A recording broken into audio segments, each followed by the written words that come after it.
Welcome back, everybody. It is part two of Color Me Happy. Color Me Happy. Um, Today's September 19th, 2019, and I am Overland. So, the last live was about protecting your life, protecting your peace, giving yourself grace to make mistakes.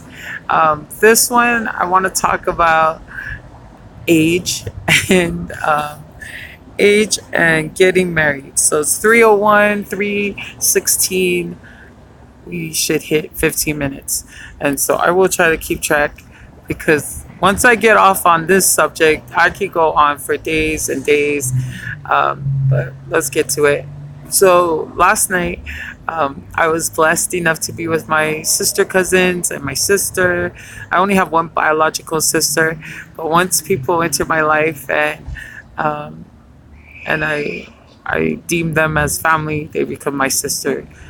And depending on which sister circle you come in, so this was family sister circle last night, and so we celebrated my sister Tina Mapu, and I love weddings. I love seeing people in love. I love hearing about their story of how they hooked up, the opposition they went through, if any, and how they got through that. And so Tina and I are the same age. She's actually gonna turn 41 next month, but I turned 41. So there's a lot of people in our family that are 78 babies, year of 1978. And so growing up, like as soon as I met Tina, we like hit it off. She had come down to California when we were living in Carson. And I remember we were about maybe 12, 13, but I just thought she was so beautiful. And she had the longest hair because my mom freaking gave me a mullet when I was like 10. So I looked like freaking Beavis and Butthead. Um, but she looked like, who would we compare? Like the Polynesian version of Rapunzel with her beautiful long hair. So, anyways, um, 40 years later, well, at that time, I think it was maybe 4 years, 3 to 4 years later, that we were in Carson celebrating our little sister Leto's first birthday. And then we moved here to Utah, and then just were like I was always with her. It was her, me, and our other sister Vivian. And so she's getting married next month. Oh no, next week. But she's turning 41 next month. And my other sister, she's getting married at the end of this weekend. Oh my gosh, no, tomorrow. She's getting married tomorrow. And she's another 78 baby in our family. And she's gonna be 41 next week on the 25th. But as my sisters are prepping, they've been in these relationships, and I've seen their struggle. Um, what crossed my mind last night was because there was a comment made like, "Oh yeah, I feel young, but I don't feel young because I'm this certain age," um, by one of our other sisters. And for me, I could care less. Maybe if I didn't um, look my age, oh no, sorry. Maybe if I looked my age, I would care more. But even that, just knowing my personality, age is truly just a number to me. Now, uh, got to be smart about that because you don't want to do stupid stuff and say, "Oh, age is not a number." Then I'm just gonna be like this, and we'll get on that later. But I just feel for people. I feel for people that make themselves feel old, and I feel for people that are single that that put themselves in a box, and maybe I was like that in my 20s when I was like, oh my gosh, I'm about to hit 30. I'm still not dating or married. And now that I'm freaking 41, I'm like still in the same boat. But the thing about my mindset and my perspective about marriage and getting married early or older, is that for me, it's not a factor. Um, and it's not a factor because for me, when I think of marriage, I just think, oh man, whoever my husband is already in the doghouse. It's funny now, but before I used to be like really resentful and mad because I was like, this fool is gonna make me an old bride. This fool is like, I was just blaming this person that's out there in the world. I was blaming him for my circumstance. And so my gem for this live is that if you're single and older, do not put yourself in that box of I am old, or telling yourself like, oh, I'm too old to go on a trip. I'm too old to get married. I'm too old to date. I'm too old to go dancing. I'm too old. Like, if you tag that to anything that you wish you could do, my suggestion is untag yourself from that mindset, that negative mindset, because you're losing out on so many experiences. Uh, and so don't do it. Don't do it. You're just gonna be more unhappy, and then your singlehood will be more unhappy. Just a little bit on singlehood. I am. I'm better at being single right now because now that I'm on this whole journey of trying to get healthier and trying to accept delays and stuff, I am happier. I'm happier. I promise you guys, like, it might sound cliche to you, but you're not less than if you're not married or dating right now. You're not less than if you've gotten divorced and you're dating right now, or you're a widow and you don't know if you should go date.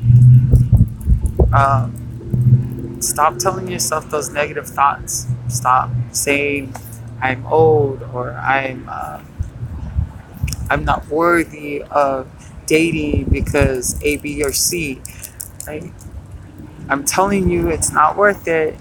Anything that's negative or discourages you isn't from Heavenly Father.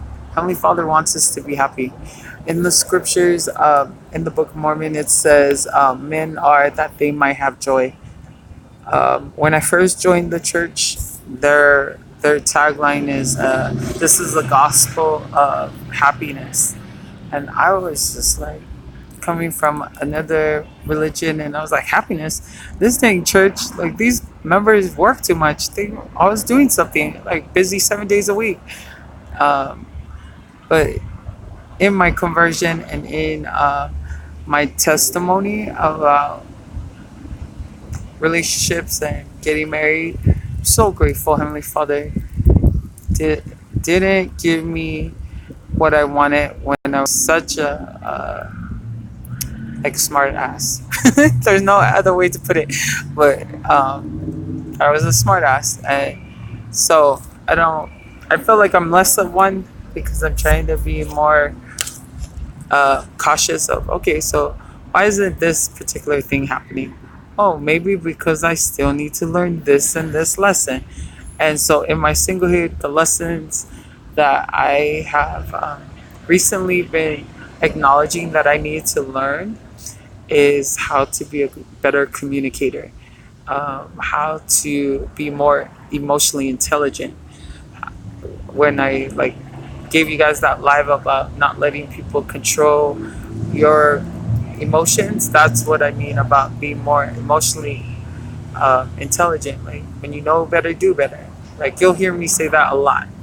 So please, people, don't get into relationships just because you don't want to be labeled as lonely, or you are basing your life on other people's judgments, especially yourself. Like, don't do it. uh, we got 5 minutes.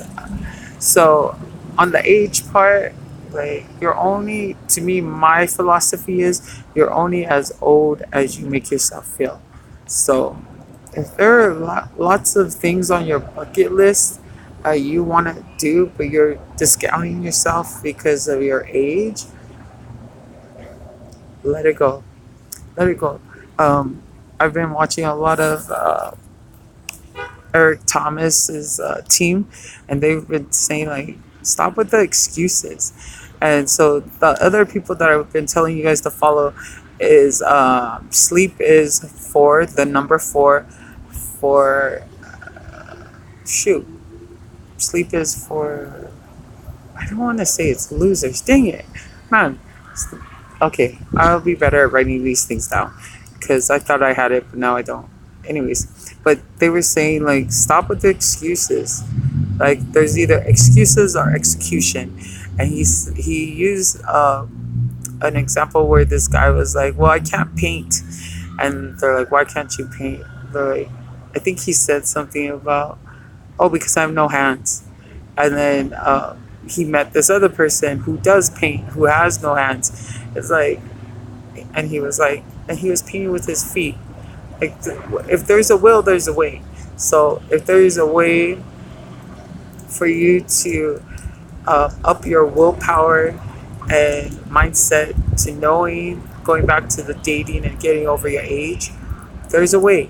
So if you've been like me and you've been single for X amount of years, um, my suggestion would be, look at the places you're going to. Are you being socially active? When you're in group settings, are you striking up conversations? I'm not a fan of apps. I hate those. It's the most depressing thing, swiping through people. It's like you're, for me, at the time when I was using it, I was like, this is like freaking like grocery shopping, trying to see which piece of meat is the best to take. And even if it looks good, doesn't mean it's gonna taste good. And not, I'm not saying that, that's a whole different thing. But you know what I'm saying. Like, don't treat people as though you're in a meat market, but also don't allow yourself to be treated that way too. So happy hunting, happy hunting, happy dating, and just do it. Just do it. Okay, and we are on to our third life. Okay, love you guys.